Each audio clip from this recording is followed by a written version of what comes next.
Destiny of an Emperor is really a hidden gem on the NES, and it deserves to be up there with Final Fantasy, and it also up there with Phantasy Star as well.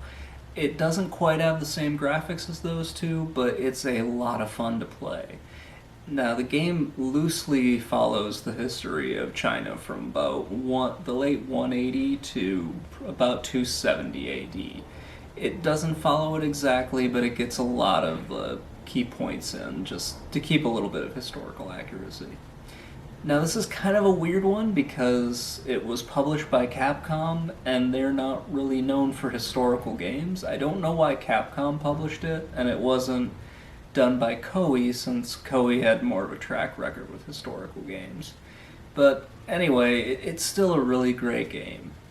One more weird thing is they seem to have gotten most of the engine, or at least the graphics engine, from Enix with the Dragon Quest series. No idea why, but that's just the way the game looks. Anyway, let's check it out. So yeah, this is just a really fun game. And as I said earlier, it follows Chinese history from the Romance of the Three Kingdoms period. This is a lot of fun, and it does a great job of retelling the story. Now, it basically covers roughly 100 years of history, and it does it pretty damn fast. It takes you from the perspective of Liu Bei, who would become the leader of the Shuhan faction. There are three main factions in this: Shuhan, Shuhan, Wu, and Wei. Sorry about that. I just tend to refer to them as like the actual leaders of the faction.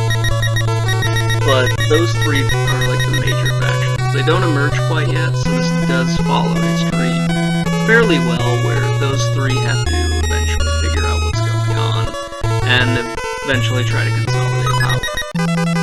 So, with Liu Bei here, it's kind of interesting, where they've always seemed to try to push him forward as like the hero of the story, with Cao Cao being the big bad enemy, and Sun Jian, and then Sun Si, and then Sun Quan being as kind of like third wheels in this, where they're not really bad, they're not good, they just sort of exist, and they eventually get beaten out by the others.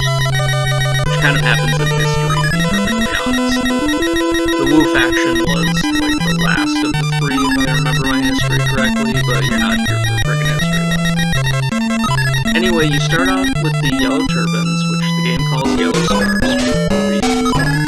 And then you move on to Dong Shuo, and then you on Shao, and then you move on to Liu Bei, basically consolidating power and taking on Wu and then Wei. There's a lot of names in this. Sorry if it gets super confusing, but it's just a crazy thing that you have to go through when you play a weird game like this. Now you can see the overall battle setup. It's pretty cool. And I can kind of explain what's going on. You have your five armies set up there, and you're facing your enemies. Nice, simple, and basic. The combat's not like super complicated, or at least it doesn't look like it's super complicated. You basically have your tactics, which replace magic, so you have tactic points instead of magic points.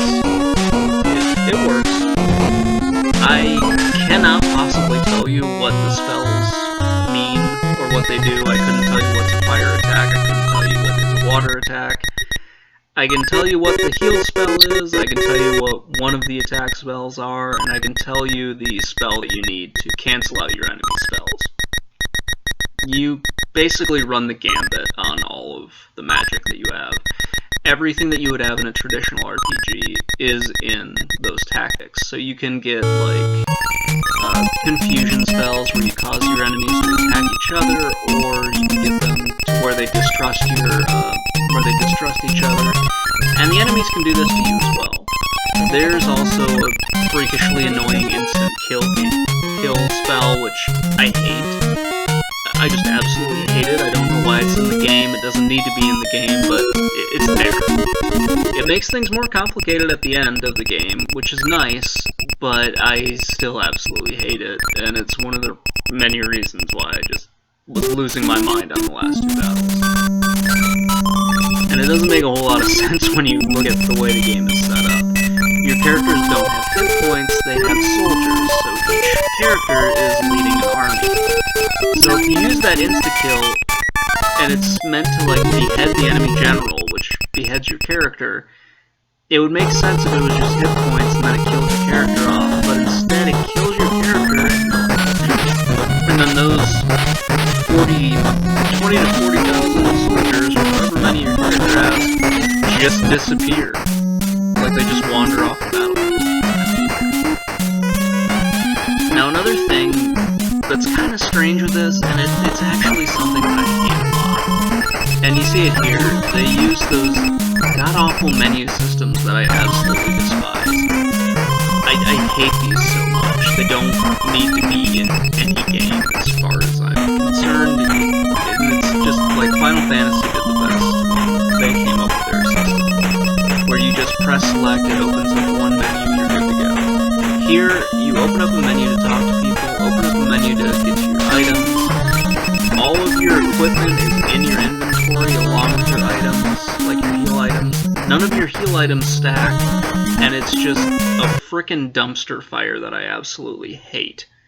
I don't know why games were doing this. It drives me absolutely insane. But whatever. There are some nice things to it. They tried to compensate for it, where every single member of your party has its own inventory, which works fine. I mean, each of them would have to have their own equipment, so each one has their own inventory. And this is kind of the nice thing that this game did, where you have a party of 7 characters, 2 of which are in reserve. One of those 2 is your strategist. You can just have those 2 not have any like equipment on them at all, and you can just fill their inventory up with heal items or anything else that you might need. And that works great, but it's still a god-awful inventory system that it just shouldn't be that way. They should have the item stack, they should have like a separate menu for your equipment, but just whatever. At least you don't have a lot of equipment for each character. You basically just have the armor, helmet, and a weapon, and you're good to go with that. And that works fine. Now, there's another weird thing with this, and I know I said that a few times now, but it is kind of strange. You only have, I think it's like 7 to 10 characters that can actually level up throughout the game.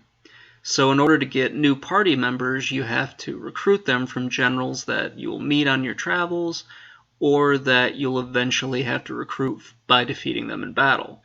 And that can get super freaking annoying. Like, for example, Lubu is the best general, at least for a while in the game. To get his dumbass to actually join your party, you need to give him the gem sword. In order to give him the gem sword, you actually have to capture him at the end of the... You have to capture him, not necessarily at the end of the game, but you have to capture him. And if you don't capture him, you can never give him the gem sword. And if you never give him the gem sword, never join your goddamn party. And then eventually you fight him later on, and he kills himself after you beat him. So it's just like, what the hell? Why was he even there? Yeah. Every time I've played this, I've just had the gem sword in my goddamn inventory. And it won't let you throw it away. It pretends like it's a key item. So you might need this later. I'm like, no, I don't. The only guy that can have this guy.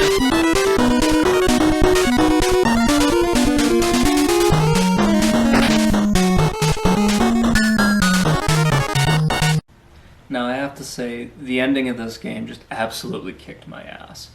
I just, for whatever reason, could not get the strategy down right on the last 2 battles. I made it through the second to the last one, where you fight both of Sima Yi's sons, and then by the time I got to Sima Yi, I was just absolutely... I had nothing left, to be honest with you. It's like I went all out on the first one and didn't realize there was no like break or anything like that. It just went right into the second.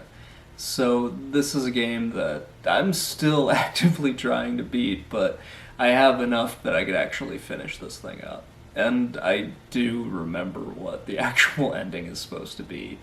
So you beat Sima Yi, you go in, you invite Liu Bei to the capital, and he tells you congratulations, you unified China. That's pretty much what happens at the end. It's still a lot of fun. Even though I'm obviously incompetent at this game and couldn't figure out how to do the ending right, at least this time. I remember doing it back when I was sick. Maybe that was the thing. I need like 102-degree fever to figure this whole stupid thing out.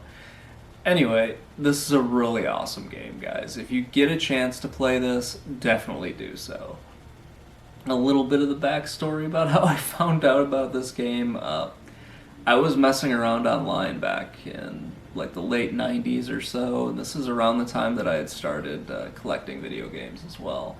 And I stumbled across a ROM of this game, so I downloaded it, opened it up on Nesticle, started playing it, and I just was blown away and absolutely in love with it. And then I spent like a good 4 years trying to find this damn game at my local retro game store. Finally, I got a hold of it. I had to like ask him if I could just go behind the counter and look through like just the wall of games that he had, and I finally found that one. And Conflict, which was another one I couldn't find. Anyway, enough of that crap. I hope you guys enjoyed the video. I know I rambled a little bit at the end, but if you liked what you saw, please let me know in the comments below. And if you hated it, definitely let me know, because honestly, it's the only way I'm going to get better at this. Anyway, guys, I hope you all enjoyed the video, and have a great day.